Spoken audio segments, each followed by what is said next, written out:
Hello guys, welcome to my YouTube channel जिसका नाम है साइंस मैथ IQ। इस वीडियो के अंदर हम पढ़ने जा रहे हैं क्लास 8 का सेकंड चैप्टर जिसका नाम है micro organism friend and Foy. तो ये क्लास 8 का चैप्टर है साइंस का जो सबसे ज़्यादा इम्पॉर्टेंट है। तो चलिए स्टार्ट करते हैं। सबसे पहले हम बात करते हैं माइक्रो ऑर्गेनिज्म के बारे में। माइक्रो ऑर्गेनिज्म होते क्या है? माइक्रो ऑर्गेनिज्म ऐसे जीव होते हैं जिन्हें हम अपनी आंखों से नहीं देख सकते। इनको देखने के लिए या तो अपना मैग्नीफाई ग्लास या फिर अपना माइक्रोस्कोप की नीड होती है। अब माइक्रो ऑर्गेनिज्म को माइक्रोस भी बोला जाता है। जैसे कि आप इस फोटो के अंदर देख सकते हो, ये सारे अपने माइक्रो ऑर्गेनिज्म है। इन्हें देखने के लिए या तो हमें मैग्नीफाई ग्लास या फिर हमें माइक्रोस्कोप की नीड होती है। आगे हम इधर पढ़ेंगे टाइप्स ऑफ माइक्रो ऑर्गेनिज्म के बारे में। इधर बता रखा है माइक्रो ऑर्गेनिज्म के 4 टाइप्स होते हैं: बैक्टीरिया, फंजाई, प्रोटोजोआ, एल्गे। और इसके अलावा वायरसेस जो होते हैं वो माइक्रोस्कोपिक होते हैं, बट इनको माइक्रो ऑर्गेनिज्म में कंसिडर नहीं किया जाता, क्योंकि जो वायरसेस होते हैं इनको जिंदा रहने के लिए या तो किसी होस्ट ऑर्गेनिज्म की नीड होती है। मतलब कि सिंपल सी बात यह है कि वायरसेस को जिंदा रहने के लिए किसी न किसी ऑर्गेनिज्म की नीड होती है। ये बिना किसी ऑर्गेनिज्म के जिंदा नहीं रह सकते। जैसे आप एग्जाम्पल दे सकते हो कोरोना वायरस। कोरोना वायरस जो था वो हमारी बॉडी के अंदर ही एग्जिस्ट करता था, वो हमारी बॉडी के अंदर ही रहता था। तो जितने भी वायरसेस होते हैं उनको जिंदा रहने के लिए किसी न किसी माइक्रो ऑर्गेनिज्म या फिर किसी न किसी प्लांट या एनिमल की नीड होती है। आगे कुछ एग्जाम्पल बता रखे हैं इधर बैक्टीरिया के, जैसे कि कुछ बैक्टीरिया है, ऐसे ये कुछ एल्गे के नाम बता रखे इधर, क्लेमिडोमिनस, स्पायरोगायरा। ऐसी प्रोटोजोआ के एग्जाम्पल बता रहे हैं, अमीबा, पैरामीशियम। और फंजाई के एग्जाम्पल बता रखे हैं, ब्रेड माउस, पेनिसिलियन और एस्परजिल्स। आपको ये सारे नाम याद करने हैं क्योंकि ये बहुत इंपॉर्टेंट है पेपर के लिए। आगे इधर कुछ बीमारियों के बारे में बता रखा है, कॉमन डिसीजेस के बारे में बता रखा है जो माइक्रो ऑर्गेनिज्म की वजह से होती है। जैसे डिसीजेस लाइक कोल्ड, इन्फ्लुएंजा जिसको फ्लू भी बोला जाता है, कफ, पोलियो, चिकन पॉक्स, ये सारी मोस्टली किसको माइक्रो ऑर्गेनिज्म की वजह से होती है? वायरसेस की वजह से। वहीं डायसेंट्री, मलेरिया जो होता है वो प्रोटोजोआ की वजह से होता है। Typhoid and tuberculosis mainly bacteria की वजह से होता है।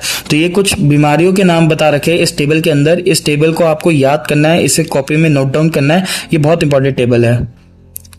आगे अब एक क्वेश्चन आता है कि where do micro organism live. कि सर आपने ये तो समझा दिया कि माइक्रो ऑर्गेनिज्म होते क्या है, माइक्रो ऑर्गेनिज्म के कितने टाइप्स होते हैं, माइक्रो ऑर्गेनिज्म हमारे लिए कैसे नुकसानदायक है, कैसे ये हमें बीमारियां पहुंचाते हैं, लेकिन ये रहते कहाँ हैं? तो माइक्रो ऑर्गेनिज्म जो होते हैं वो वाइड रेंज में पाए जाते हैं हैबिटेट के अंदर। ये ग्लेशियर से लेकर, ठंडे से ठंडे ग्लेशियर से लेकर डेजर्ट तक पाए जाते हैं। मतलब कि माइक्रो ऑर्गेनिज्म हमारे आसपास हर जगह पाए जाते हैं। जो मोस्टली माइक्रो ऑर्गेनिज्म जो होते हैं वो या तो इंसान की बॉडी के अंदर रह सकते हैं या फिर अपना एनिमल की बॉडी के बाहर भी रह सकते हैं। ठीक है, तो मतलब कि हम कह सकते हैं कि जो माइक्रो ऑर्गेनिज्म होते हैं वो फ्रीली भी एग्जिस्ट कर सकते हैं या फिर अपना क्या नाम है बॉडी के अंदर भी एग्जिस्ट कर सकते हैं। समझ आ गया? आगे तो बता रखा है बैक्टीरिया और कुछ एल्गे और कुछ प्रोटोजोआ होते हैं सिंगल सेल ऑर्गेनिज्म। मतलब कि कुछ बैक्टीरिया, कुछ एल्गे और कुछ प्रोटोजोआ सिंगल सेल ऑर्गेनिज्म में कंसिडर किए जाते हैं। वहीं कुछ ऐसे ऑर्गेनिज्म होते हैं जो मल्टी सेलुलर भी होते हैं। अब ये होता क्या है सिंगल सेल और मल्टी सेलुलर? ये आपने पिछली क्लासेस में पढ़ा होगा। सिंगल सेल ऑर्गेनिज्म वो ऑर्गेनिजम्स होते हैं जो एक ही टाइप के सेल से बने होते हैं। वहीं जो मल्टी सेलुलर ऑर्गेनिज्म होते हैं वो ऐसे ऑर्गेनिज्म होते हैं जो एक से ज्यादा टाइप के सेल से बने होते हैं।